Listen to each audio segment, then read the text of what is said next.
it's a great question. For us, the ROI is very simple. Yeah.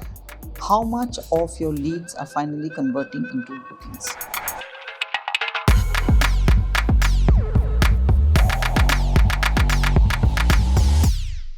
Buying a house is probably the most complex decision that we take as customers. Now compare the complexities of buying a house with buying an enterprise solution for an organization with over 1,000 employees.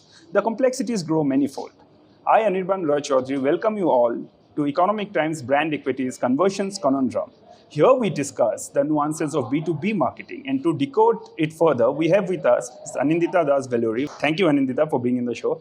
I would like to understand from you about the complexities of B2B marketing.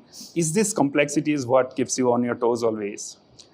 I don't know if it's complexity, but it definitely is an opportunity, and that is something that motivates me forever. You know, we talk to B2C marketers all the time, and they say that since COVID, everything apart from the fundamentals of marketing has completely changed. Is it true for B2B marketing also? What has changed since COVID? So I think, if you ask me, those are the two questions that you asked me. One is on the fundamentals of marketing have changed. No, I don't think so. I just think that, the fundamentals of talking to a consumer, deriving value, showcasing respect to the customer, in understanding them, all those are fundamentals that haven't changed, be it B2B, B2C, B2B, B2C. In my opinion, I think what has changed post the pandemic is the acceleration of the entire digital agenda. So therefore, if customers were turning around and saying, when should I do it, or if I should do it, I don't think those are questions anymore. It's how soon can I do things. For us, and that's really where the other angle that has happened is how technology has helped us democratize and give the power to every person in the ecosystem and in the value system to be able to derive value from the technology that they're using. Lead generation remains a very critical aspect of B2B marketing. Do you have your favorite channel that you use to generate lead, or is it not one channel fit for all kind of a situation? Yeah, it's never a one channel fit for all. And for us in Adobe, actually, what we do? We don't really call it lead generation. We call it demand generation. I just think it's a much more broader concept and a construct, because it then gives you the ability to not be tactical, but to be a lot more strategic, because you have multiple channels, you have multiple formats, you have multiple touch points.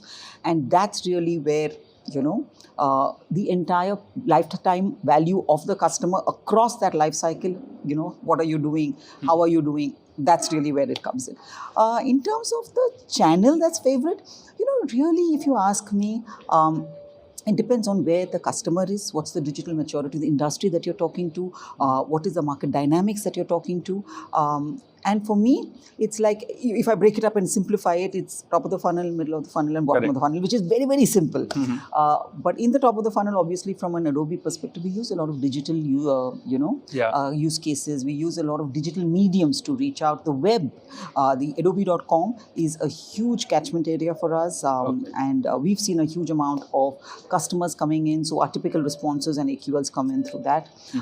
In the middle of the funnel, I think we do a lot of one to few kind of engagements, and it's very targeted, it's very intimate.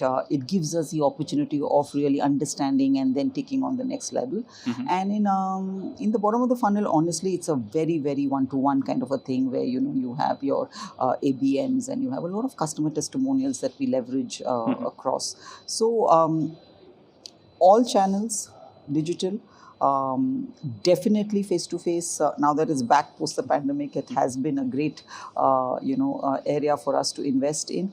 And of course, you nurture it through the entire life cycle. Yeah, you mentioned nurturing, and I wanted to understand, because in the beginning I drew the analogy of buying a house, and when I'm buying a house, I'm probably just discussing with my partner or my parents and then taking the decision. But when it comes to business buyers, the decision making is far longer. There are far too many people involved in making the decision. So what are the nurturing techniques that you use across the funnel? So, it's a great question. Nurturing, actually, it really depends on, for us in Adobe, what we do is we have a very, very strong, scoring mechanism. for something which is called as a progression qualified lead or a progression qualified account. And what we do is in this, as part of this framework, we identify the propensity based on certain marketing attribution signals of what, where, and how. What in terms of targeting, customer segmentation, we do those signals of who we're targeting, what is in terms of the content, what kind of content, how personalized it's going to get, and what kind of signals are we delivering, and how in terms of how frequently and what is the frequency of those interactions. Correct. And based on these signals, we then curate campaigns, we curate content which goes out to different people. Now, multiple personas within the same organization, multiple people across different organizations, multiple people across the same community, and each of them have propensities at various levels. So our construct is extremely tight, and that leads us to a progression qualified lead, which then we have nurture streams across priority 1, priority 2, and priority 3 leads, and then we relate it back to sales. So that's how we are very closely aligned with the sales team, and that's how the technology helps us. We have our own technology that we use. We are customer zero for Adobe, because whatever we turn around in terms of selling to our customers, in terms of target, in terms of insights, in terms of segmentation, we actually use it ourselves to be able to deliver value. Wow.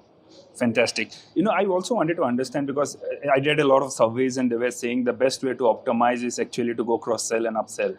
So what is the technique around it, and what is the strategy that actually works when it comes to upselling or cross-selling your existing customer? So cross-sell is a great, is absolutely, you're bang on. It is a great opportunity. I think it starts with knowing your customer really well. And then, and it goes down to how well your data is qualified, how well your data is segmented. Based on that segmentation, then comes content. How well is your content curated? Okay, which is what we believe in personalization at scale, because for us, the entire thing is create experiences that are creating value for you as a unique individual and in real time. And therefore, for us, if you have your data, you have your segmentation, you have your content, then comes the technology platform on how do you deliver it. And this really helps us in cross-selling for us. We often read about a smooth handoff from marketing to sales. Is it still needed? Or marketers today are very close to conversions themselves. So would you rather convert yourself, or do you think that the smooth handoff is needed for a large organization like Adobe to have a process-driven execution? See, for me, I personally believe that marketing is not a single-man job. It is a collaborative exercise, and you have to work in the ecosystem, which is why in Adobe, at least, marketing and sales is married together. We're really tied at the hip, and we've seen that work brilliantly for us. But roles and responsibilities are clearly demarcated. Correct. And I think that is the crux, because I am responsible for getting leads and generating demand that my sales guys can then take and convert.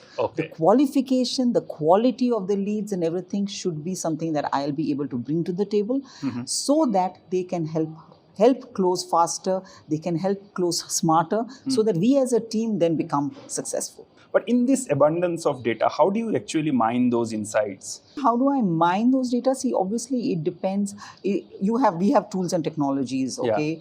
We have Audience Manager, we have Adobe Target, we have analytics. All these tools and technologies help us understand, one is how do we have a single view of the customer?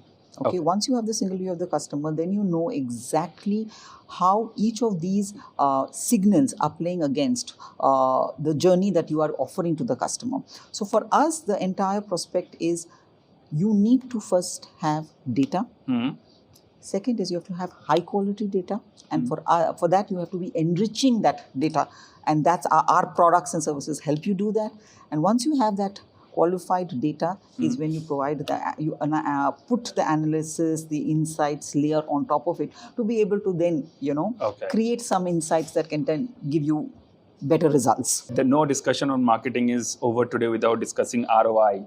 And though we have seen a lot of implementations of tools and technologies and analytics, Yet, marketers face this challenge of, ROI and measuring ROI and attribution. So what's, according to you, the solution to this? So, attribution is a constant challenge, especially now with multi-channel attribution and everything, be it first touch, be it last touch, be it linear. There are a lot of these challenges that we face. But I think it's, again, there is no right, answer to, or one single, answer to help you derive attribution.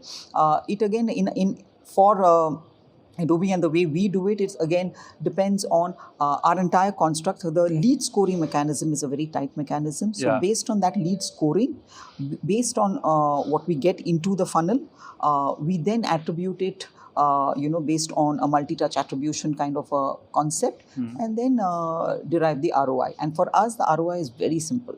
Yeah. How much of your leads are finally converting into bookings? Okay. It's a simple measure. We can have multiple tactics, we can have multiple programs, we can have multiple campaigns, but at the end of it, whatever I am generating as a lead, how much of it is actually generating into business? Yeah. To sum up the conversation, I would like to know from you, one challenge that keeps you awake at night and one opportunity that excites you the most about B2B marketing. One challenge that keeps me awake at night, very clearly my ability to constantly create relevant human experiences for my customers, which is why I think the content supply chain concept is very, very real and has to be something that we all need to start looking deeply into. And one thing that excites me very clearly is how do I create memorability? Okay. For me, the fact is that, and I'll allude to my B2C friends over here, they do some fab job because they obviously have such great, platforms of engagement, and it's very real because it's you can see the end-to-end customer interactions there. Whereas in the B2B space, it's a lot more it's a lot more complex. So how do I create top-of-mind recall for my solutions and services, keeping in mind a B2B kind of a construct, and therefore leveraging some of the B2C examples of what they've been doing, and how do I marry those two to ensure that I keep memorability of my brand, my solution, and my services. I think that's Thank you. Thank you very much, Anindita, for your time. That was Anindita Das Veluri, the head of marketing Adobe India, explaining the nuances of B2B marketing. See you again in the next episode. Stay tuned.